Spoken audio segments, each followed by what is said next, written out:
Ya, harap-harap kemudian bisa ke Madinah, nyangkut di Madinah Ciputat. Masuk ke situ. Tapi pun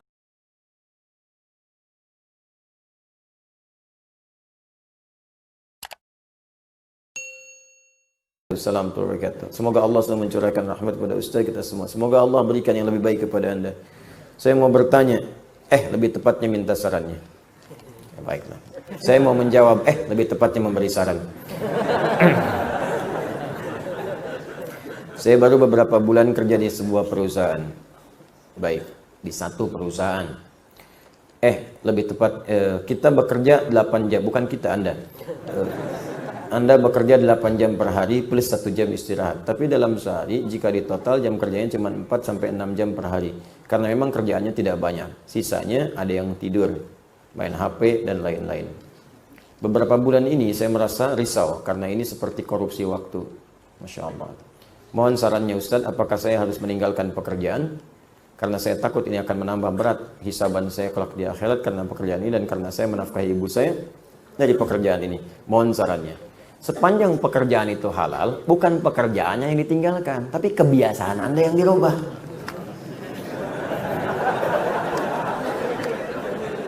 Karena belum tentu mendapatkan pekerjaan yang seperti itu juga. Ya, kerja yang diwajibkan 8 jam, beban kerjanya baru 6 jam, 4-6 jam, sisanya pakai apa? Pakai untuk merumuskan, menyempurnakan pekerjaan itu lagi. Bikin ide-ide cemerlang yang bisa diusulkan pada perusahaan.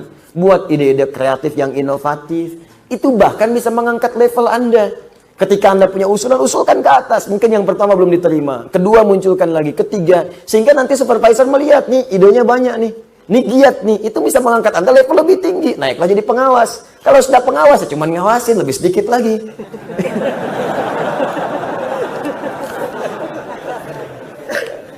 Bisa jadi pakai apa? Ya pakai untuk ibadah di situ, baca Quran. Setelah itu minta berdoa, ya Allah berkahi pekerjaan saya, berikan rahmat kepada perusahaan saya, ya Allah bimbing kami supaya bekerja jalan yang halal. Gunakan untuk ibadah sisanya. Imma Anda membuat ide-ide kreatif, atau Anda coba deteksi apa nih pekerjaan untuk besok. Siapkan lagi. Itu yang dimaksud ayat fa idza faraghta fansab. Jika telah selesai yang sekarang, siapkan buat yang nanti. Saya membiasakan rumus Quran ini sejak belajar. Saya mau belajar ke Timur Tengah, bahkan saat lulus pesantren, ya sebelum ke Timur Tengah saya mampir dulu ke satu kampus di Fakultas Dirasat Islamiyah di UIN, Syarif Hidayatullah. Itu sebelum saya masuk, saya pengen dulu bahkan ke Madinah, ke Jamiah Islamiyah. Ya, sejak kelas di 2 SMA, setara itu, 2 Aliyah, di pesantren Darul Arqam, itu saya sudah ikut daurah. Daurah pelajaran yang akan diajarkan di Madinah. Saya kumpulkan semua pelajaran-pelajaran itu. Mana buku-bukunya? Bahkan saya tanya siapa yang ngajar di sana. Saya kenalan dengan guru-gurunya. Ada Syekh Faiz, Syekh Sultan, ya Syekh Afifi dan sebagainya. Saya kenalan, saya pelajari sebelum berangkat. Ya, saya pelajari ketika akan mampir ke Ciputat, karena waktu sudah dikasih rekomendasi, itu sudah siap semua ikhtiar manusianya, insya Allah sudahlah selesai semua. Bahkan diberikan tanda tangan oleh orang yang kalau kata orang di Timur Tengah itu dilihat tanda tangannya nggak akan dilihat berkasnya, terimanya. Semua udah ngasih. Tapi perhatikan, ketika Allah berkehendak, maka tidak ada yang bisa mencegah kehendaknya. Terjadilah bom Bali itu.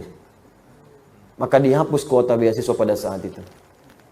Ya, harap-harap kemudian bisa ke Madinah, nyangkut di Madinah Ciputat. Masuk ke situ. Tapi pun manhaj gak keluar. Gak berubah manhaj saya. Sebelum berangkat ke sana, saya kumpulkan buku-bukunya. Apa yang dipelajari di kampus itu?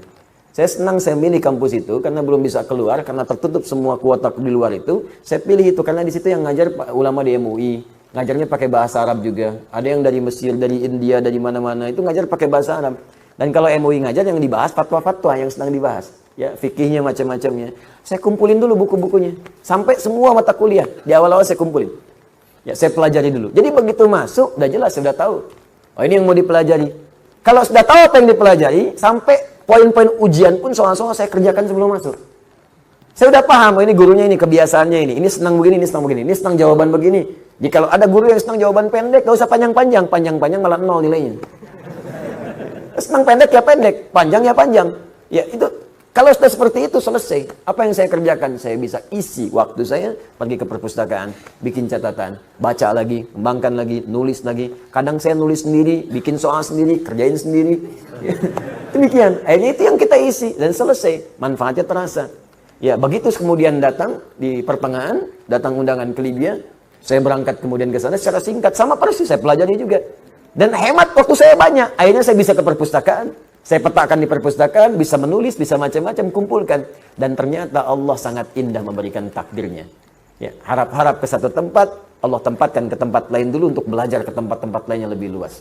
Dari Libya kalau libur bisa ke Mesir, talaki ke Syekh Azhar langsung belajar ke beliau, dan ke Tunis juga berangkat, sempat juga ke Saudi juga, masuk ke Ummul Qura juga, lihat juga sekitarannya. Jadi hampir semua tempat dengan skala madzhab itu saya belajar. Akhirnya harap-harap dapat satu, diberikan lebih daripada itu. Balik lagi. Maka fa'idha faraghta fansab wa ila rabbika farghab. Jadi bukan ditinggalkan pekerjaannya, tapi dirubah kebiasaannya.